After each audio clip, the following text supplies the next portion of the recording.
자, 안녕하세요. 자, 좀 쉬셨나요? 결핵 예방법 들어가도록 하겠습니다. 우리 결핵 예방법 다 끝내고 문제 들어갈게요. 그런 게 나을 것 같아서. 우리 지난 시간에 몇 조까지 했었었냐면 11조까지 했었을 거예요. 11조까지. 그래서 결핵 검진을 반드시 해야 되는 곳. 그래서 이제 쭉 얘기를 했고요. 그 다음에 이제 시행규칙 4조로 들어갈 겁니다. 바로 11조 밑에 있는 시행규칙 4조. 거기 보시면 결핵 검진의 실시 주기 매년 합니다. 매년. 요거 시험에 나왔었습니다.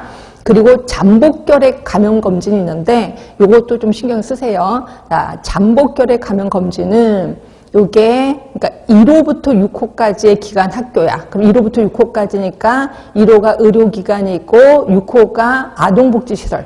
그러니까 1호부터 6호까지 소속된 기관 등으로 거기에서 만약에 거기서 근무를 해 그럼 그 기간 중에 딱 한 번만 하시면 돼요. 이게 잠복결핵. 자, 그런데 다음 강목에 해당되는 사람은 매년 한다. 이거 좀 공부하셔야 되겠지. 그러니까 잠복결핵 감염 검진을 매년 해야 되는 사람. 가번에 보시면 의료인이요. 의료인. 그 나번에 보시면 의료기사. 다번에 보시면 그 밖에 호흡기를 통해서 감염이 우려되는 의료기관 종사자. 이런 분들은 매년 결핵검진도 해야 되고 잠복 결핵 감염 검진도 하셔야 된다 하시면 되고. 자, 그럼 동그라미 2번 갈게요. 자, 그럼에도 불구하고 신규 채용된 사람에 대해서는 신규 채용을 한 날로부터 1개월 이내에 최초의 결핵검진을 실시해야 돼요. 그렇죠? 그러니까 신규 채용됐다면 1개월 이내에 해야 되는 거고, 휴직 파견 등의 사유로 6개월 이상 업무에 종사하지 않다가 다시 업무에 종사하게 된 사람에 대해서는 다시 업무에 종사하게 된 날로부터 1개월 이내에 결핵검진을 실시해야 된다. 예, 이건 말 그대로 그냥 알아두시면 될 것 같아. 내가 일을 안 하다가 다시 일을 시작했어. 그러면 시작하고 1개월 이내에 다시 이제 검진을 좀 해봐야 된다라고 되어 있습니다. 그리고 이제 실시 방법이요. 어떻게 검사하는데, 결핵검진이 있었고 아까 잠복결핵 감염 검진이 있었거든요.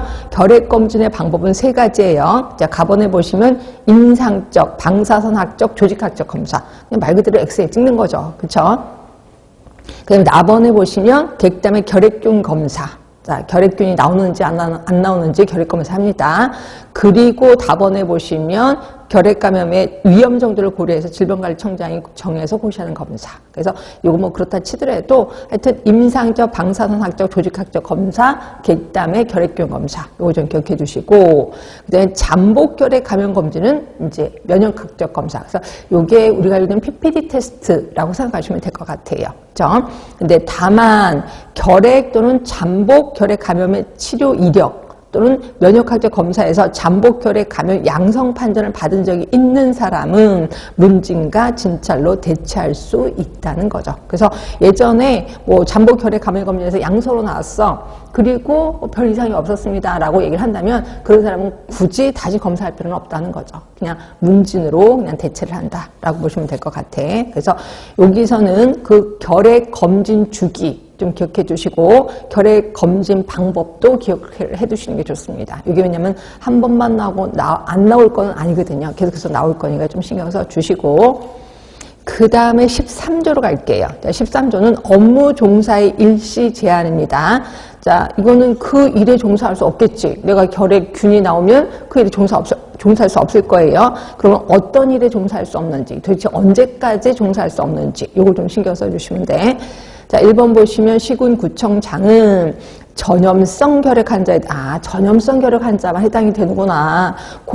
전염성 결핵 환자에 대해서 접객업, 그 밖의 사람들과 접촉이 많은 업무에 종사하거나 또는 집단생활시설에서 수행하는 업무에 종사하는 것을, 자, 뭐 당연히 이런 곳에 종사하면 종사할 수 없는지, 그러니까 그런 곳에서 일을 하고 있어. 그러면 종사할 수 없겠지. 언제까지냐면 보이시죠?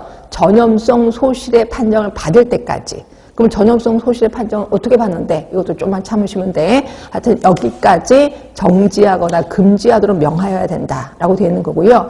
그러면 어떤 일인데 구체적인 게, 이게 이제 시행규칙 5조에 있을 겁니다. 거기에 1번 보시면 의료기관에서 근무하는 의료인의 업무, 그 보조 업무요. 그쵸? 병원에서 일하는데 내가 결핵균이 나와. 이러면 절대로 안 되겠지.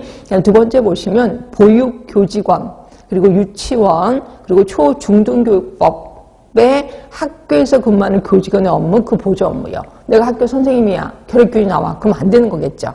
그다음에 세 번째, 자, 이게 선박이 나옵니다. 선박의 승무 업무. 그리고 항공기는요, 한 번에 8시간 이상 비행 근무하는 업무예요. 이게 딱 찍었습니다. 그러니까 결국 한 번에 내가 한 3시간 정도 근무해, 이런 거는 상관이 없다는 거죠. 근데 8시간 이상 근무한다는 거는 말 그대로 해외라고 생각하시면 돼. 그렇죠? 뭐 유럽 같은 데 가는데 10몇 시간 가는데 계속 내 몸에서 균이 나면 안 되는 거잖아요. 그래서 이게 일에 8시간 이상 비행 근무 업무에 종사하고 있어.